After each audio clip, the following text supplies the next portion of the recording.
வணக்கம். த ஃபிளிக்ஸ் ஜெட்ஸ் தமிழ் சேனலுக்கு வந்ததுக்கு நன்றி. இந்திய மற்றும் உலக மொழிகளில் உள்ள படம் மற்றும் சீரியல்ஸை அலசி ஆராய்ஞ்சி அக்குவேர் ஆணிவேர் ஆக்கி பார்க்கலாமா வேணாமான்னு நீங்க முடிவு பண்றதுக்கு ஒரு ரேட்டிங் கொடுக்கறது தான் என்னுடைய வேலை. வாங்க இன்னைய வீடியோக்குள்ள போகலாம். இன்னைக்கு நாம பார்க்க போறது நிறங்கள் 3 படத்தோட விமர்சனம். அதர்வா, சரத்குமார், ரஹ்மான் முக்கிய வேடங்களை நடிச்சிருக்கிற இந்த படத்துல நடிகர் ஜெயபிரகாஷோட மகன் துஷ்யந்த் மற்றும் அம்மு அபிராமி, சின்னி ஜெயந்த் இப்படி பலரும் நடிச்சிருக்காங்க. படத்துக்கு இசை ஜேக்ஸ் விஜய், இயக்கம் கார்த்திக் நரேன். 3-4 வெவ்வேறு பாத்திரங்களை இன்ட்ரடியூஸ் பண்ணி தனித்தனி ட்ராக்ல அவங்களுடைய கதை நகரும். ஆனால் ஏதாவது ஒரு இடத்துல அதெல்லாம் ஒன்றா சேரும். அதுக்கப்புறம் என்ன ஆகும்? இந்த ஸ்ட்ரக்சரில் அப்பப்போ படங்கள் வந்துக்கிட்டு தான் இருக்கு. அந்த பாணியில் எடுக்கப்பட்ட படம் தான் நிறங்கள் 3. கதைன்னு பார்த்தா துஷ்யந்த் ஒரு +2 ஸ்டூடெண்ட். அவர் ரொம்ப மதிக்கக்கூடிய ஒரு டீச்சர் தான் ரஹ்மான். ரஹ்மானுடைய மகளுக்கும் இவருடைய வயசு தான். 2 பேருக்கும் ஒரு காதல் மாதிரி. ஒரு நாள் அந்த பொண்ணு அம்மு அபிராமி காணாமல் போயிடுறாங்க. அதே நாள் அதே இடத்துல கிட்டத்தட்ட அதே வயசுல ஒரு பொண்ணை யாரோ 2 பேர் ஒரு காரில் தள்ளி கடத்திட்டு போன மாதிரி ஒரு இன்சிடெண்ட்டை துஷ்யந்த் பார்த்துருப்பாரு. அந்த காரை தேடிக்கிட்டு அவரும் அவருடைய 2 நண்பர்களும் போகிறாங்க. பொண்ணை காணோன்னு ரஹ்மான் போலீஸில் கம்ப்ளைண்ட்டும் கொடுக்குறாரு. இதே மாதிரி அதர்வா ஒரு ஸ்ட்ரகிளிங் ஒரு ஆஸ்பைரிங் டைரக்டர். பல தோல்விகளுக்கு நடுவில் விரக்தியாக இருக்கும் பொழுது அவரோட கதையை வேற ஒரு டைரக்டர் திருடி படமாக எடுக்கிறாரு அப்படின்னு அவருக்கு தெரிய வருது. இதில் ஒரு விஷயம் என்னன்னாக்கா, அதர்வா ஒரு ட்ரக் அடிக்ட் வேற. படம் முழுக்க அவர் போதையிலேயே தான் இருப்பார். இதே மாதிரி சரத்குமார் பாத்திரம் ஒரு போலீஸ் இன்ஸ்பெக்டர். கேஷுவலாக லஞ்சம் வாங்கிட்டு பல குற்றங்களுக்கு துணை போகிற மாதிரி ஒரு பாத்திரம். அவருக்கும் ஏதோ ஒரு மந்திரியோட மகனுக்கும் ஒரு சின்ன தகராறு.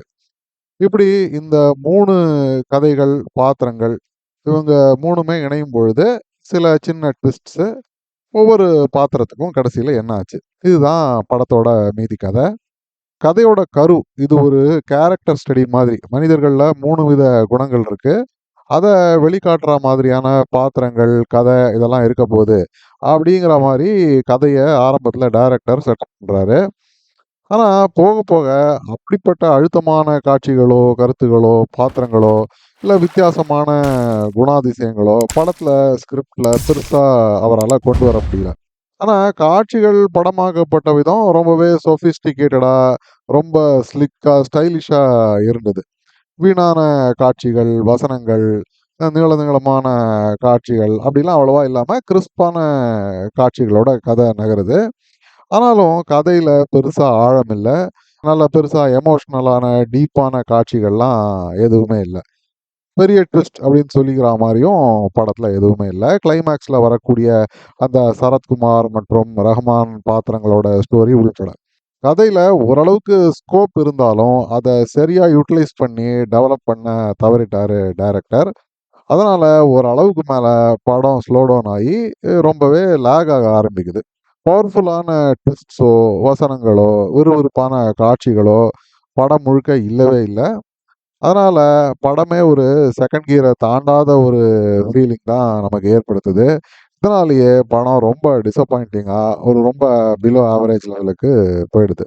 நல்ல பெரிய பெரிய நடிகர்களுக்கு நடுவில் துஷ்யந்தோட நடிப்பு எனக்கு ரொம்பவே பிடிச்சிருந்தது.